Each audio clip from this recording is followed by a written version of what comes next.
ছাত্ৰ-ছাত্ৰীসকল, যোৱাকালি আমি ক্লাছত ত্ৰিকোণমিতিক অনুপাতৰ বিষয়ে আলোচনা কৰিলোঁ আৰু সেই অনুপাতসমূহ ব্যৱহাৰ কৰি আমি ত্ৰিকোণমিতিক সমস্যা কিদৰে সমাধান কৰা হয় তাৰে আমি আলোচনা কৰিম।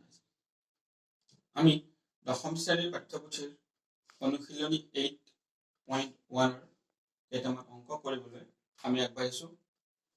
অনুশীলনী 8.1 আমি 1 নম্বৰ অংকটো কৰিম। এই অংকটোত আমাক দিয়া আছে যে ত্ৰিভুজ ABC এটা ত্ৰিভুজ, ইয়াৰ বি কোণটো 90 ডিগ্ৰী, এ কোণ আৰু চি কোণ দুয়ো আৰু দিয়া আছে যে AB বাহুৰ মাপ 24, BC বাহুৰ মাপ 7 সেন্টিমিটাৰ। আমি উলিয়াব লাগে 1 নম্বৰ sin A আৰু cos A এৰ মান। দ্বিতীয়তে উলিয়াব লাগিব sin C আৰু cos C। অংক দুটা কৰাৰ আগতে আমি এটা কথা জানিব লাগিব, যেতিয়া আমি sin A এর মান উলিয়াম, আমি A কোণ সাপেক্ষে ত্ৰিকোণমিতিক অনুপাত উলিয়ালে AB টো ভূমি হিচাপে ল'ব লাগিব আৰু AC টো অতিভুজ হ'বই। সেইদৰে যেতিয়া sin C উলিয়াম তেতিয়া আমি C কোণ সাপেক্ষে অনুপাত উলিয়াব লাগিব। C কোণ সাপেক্ষে যেতিয়া উলিয়াম তেতিয়া BC বাহুটোহে ভূমি হ'ব, AB বাহুটো লম্ব হ'ব। গতিকে আমি প্ৰথম অংকটো যেতিয়া কৰিম sin A মান, তেতিয়া আমি A কোণ সাপেক্ষে কৰিম আৰু সেইবাৰ ভূমি হ'ব AB আৰু লম্ব হ'ব BC আৰু অতিভুজ হ'ব AC।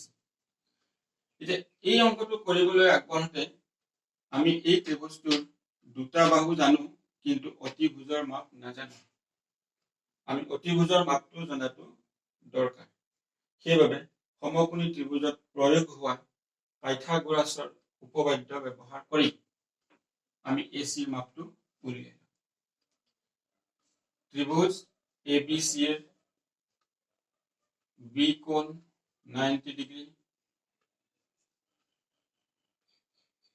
AB বাহু 24, BC বাহু 7। এতেকে পাইথাগোৰাসৰ উপপাদ্য প্ৰয়োগ কৰিলে AC square is equal to AB square plus BC square, অৰ্থাৎ অতিভুজৰ বৰ্গ সমান বাহু দুটাৰ বৰ্গৰ যোগফল।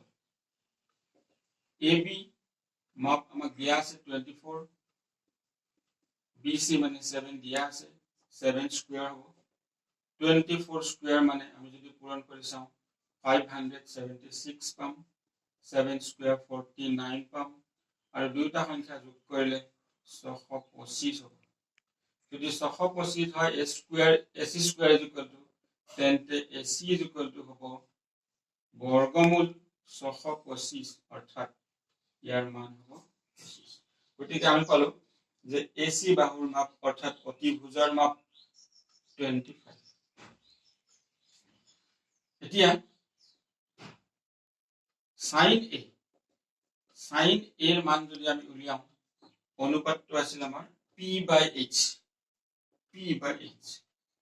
P মানে লম্ব, ইয়াত লম্ব হল BC, H মানে অতিভুজ, অতিভুজ মানে AC। এতিয়া BC এর মাপ আমাক দিয়া আছিল 7, AC এর মাপ আমি উলিয়াইছো 25। cos cosৰ অনুপাতটো আছিল B/H। B মানে ভূমি, ভূমি মানে AB, আৰু H মানে অতিভুজ, অতিভুজ মানে AC। AB মানে আমাক দিয়া আছিল 24 আৰু AC আমি উলিয়াইছিলো 25। গতিকে sin A আৰু cos A মান আমি পালো। এতিয়া আমি পিছৰটো 2 নম্বৰ অংকটোৰ sin C আৰু cos C আমি এখিনিতে 2 লিখিম। sin C যেতিয়া উলিয়াম তেতিয়া আমি BC বাহুটো ভূমি হৈ যাব আৰু AB বাহুটো লম্ব হৈ যাব।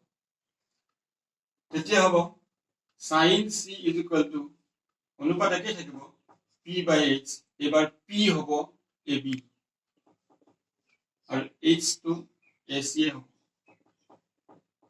ab মানে হ'ল 24 ac মানে 25 সেইদৰে cos t c কোণ সাপেক্ষে cosৰ অনুপাতটো হ'ব অনুপাতটো আছিলে b বাই h b মানে এইবাৰ হ'ব bc আৰু h মানে ac